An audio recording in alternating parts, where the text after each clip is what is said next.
ভেবে দেখুন তো আমাদের চারপাশের পৃথিবীটা কত দ্রুত বদলাচ্ছে, তাই না?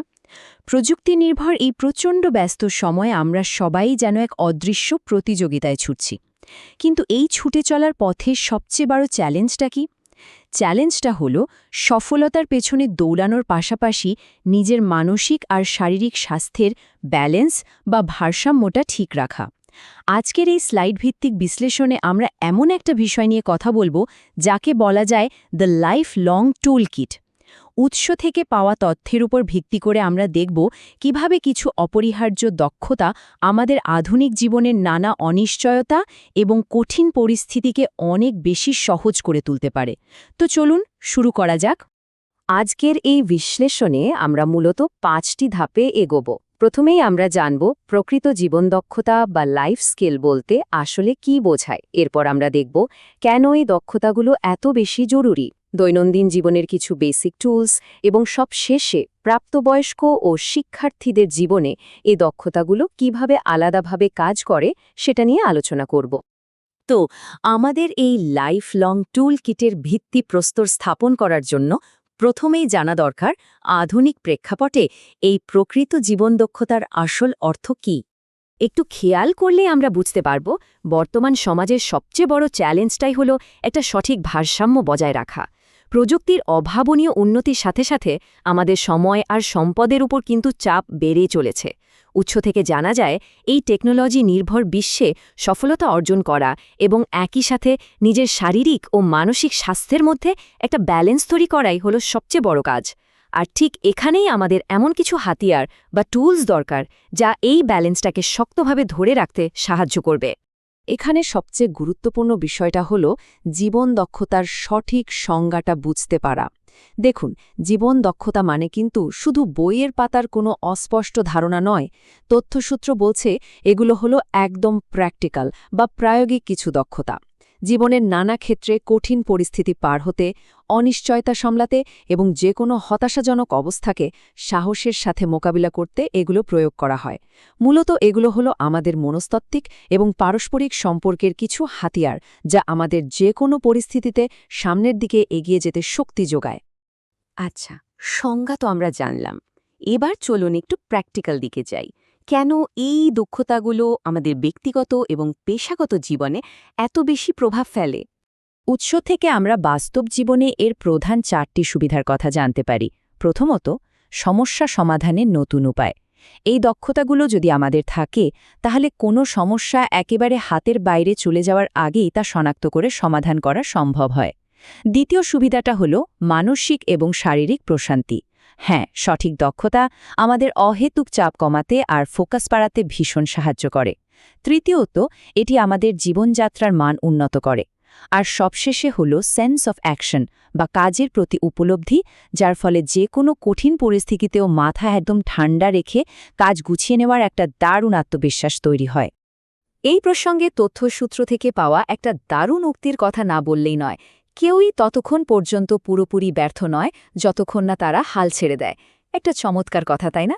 এই একটা বাক্যই আমাদের মনে করিয়ে দেয় যে জীবন দক্ষতা অর্জন করা মানে কেবল কিছু নিয়ম মুখস্থ করা নয়, বরং এর মানে হলো এমন একটা মানসিক দৃঢ়তা বা ঘুরে দাঁড়ানোর ক্ষমতা তৈরি করা যা জীবনের এই দীর্ঘ দৌড়ে টিকে থাকতে আর জয়ী হতে আমাদের সবচেয়ে বেশি প্রয়োজন।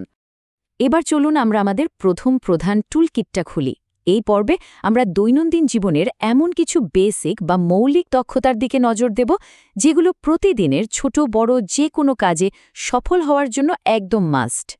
উৎস অনুযায়ী দৈনন্দিন জীবনের এই মৌলিক টুলকিটে মূলত 4টি বিষয় আছে। 1. কমিউনিকেশন বা যোগাযোগ দক্ষতা, যা আমাদের অন্যদের সাথে ভালোভাবে যুক্ত হতে এবং যে কোনো দ্বন্দ্ব শান্তিপূর্ণভাবে মেটাতে সাহায্য করে। 2. পজিটিভ বিহেভিয়ার বা ইতিবাচক আচরণ, এটা মূলত নিজের আবেগকে খুব গঠনমূলক উপায়ে সামলানোর একটা কৌশল। 3 নম্বরটা হলো প্রবলেম সলভিং বা সমস্যা সমাধানের দক্ষতা, যা ঘরের ছোটখাটো কাজ থেকে শুরু করে জীবনের বড় বড় বাধাগুলোকেও বেশ সহজ করে তোলে। এবং 4. ক্রিটিক্যাল থিঙ্কিং বা সমালোচনামূলক চিন্তাভাবনা, যা কর্মক্ষেত্রে প্রচণ্ড চাপের মুখেও সঠিক সিদ্ধান্ত নিতে সাহায্য করে। দৈনন্দিন জীবনের বেসিক তো গেল, এবার আমরা একটু সামনের দিকে এগোই। প্রাপ্তবয়স্কদের জীবনের যে জটিলতাগুলো থাকে সেগুলো সামলাতে বা ক্যারিয়ারের পথকে আরও প্রশস্ত করতে ঠিক কী ধরনের স্পেশাল টুলকিট প্রয়োজন, এবার আমরা সেদিকে নজর দেব। প্রাপ্তবয়স্ক হিসেবে সফল হওয়ার জন্য মূলত 4টি জিনিসের উপর জোর দেওয়া হয়েছে। প্রথমত, পরিকল্পনা বা প্ল্যানিং, যা আমাদের সময়কে সুন্দরভাবে গুছিয়ে দেয়। এরপর আসে সচেতনতা, নতুন নতুন জিনিস শেখার মাধ্যমে যা আমাদের চিন্তার জগৎকে আরও বড় করে। তৃতীয়ত হল ফ্লেক্সিবিলিটি বা নমনীয়তা, যা যে কোনো পরিবর্তনের সাথে দ্রুত মানিয়ে নিতে সাহায্য করে।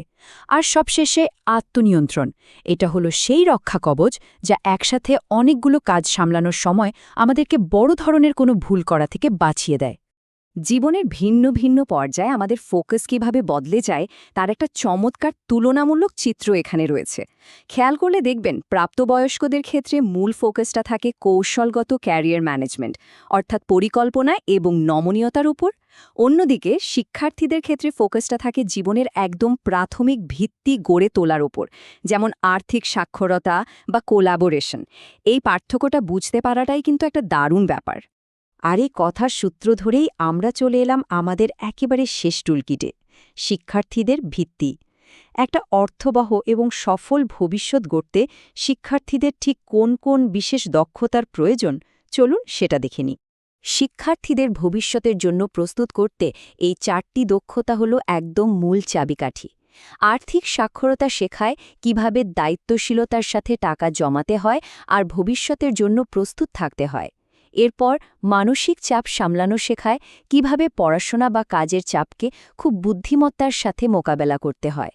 কোলাবোরেশন বা একসঙ্গে কাজ করাটা দলগতভাবে কাজ করার ক্ষমতা বাড়ায়। আর সেলফ অ্যাসেসমেন্ট বা আত্মমূল্যায়ন শিক্ষার্থীদের নিজেদের নেওয়া পদক্ষেপগুলোর সঠিক বিচার করতে এবং সামনের ঝুঁকিগুলো আগে থেকে বুঝতে সাহায্য করে। আজকের এই বিশ্লেষণ থেকে বিদায় নেওয়ার আগে একটা বিষয় একটু ভাবুন তো। এই যে দ্রুত পাল্টে যাওয়া একটা পৃথিবী, এখানে আধুনিক জীবনের এই অনিশ্চয়তাগুলোকে সফলতায় রূপ দিতে ঠিক কোন জীবন দক্ষতাটি সবচেয়ে বড় চাবিকাঠি হতে পারে? এই টুলকিটগুলো কিভাবে আমাদের হতাশার পরিস্থিতিগুলোকে সারা জীবনের জন্য বেড়ে ওঠার সুযোগে পরিণত করতে পারে, সেটা নিয়ে সত্যি ভাবা প্রয়োজন। আশা করি তথ্যসূত্রের এই আলোচনাটি আজ নতুন কিছু দৃষ্টিভঙ্গি তৈরি করতে পেরেছে। আরও নতুন কিছু জানতে এভাবে আমাদের সাথে যুক্ত থাকুন। এতক্ষণ মনোযোগ দিয়ে শোনার জন্য অনেক ধন্যবাদ।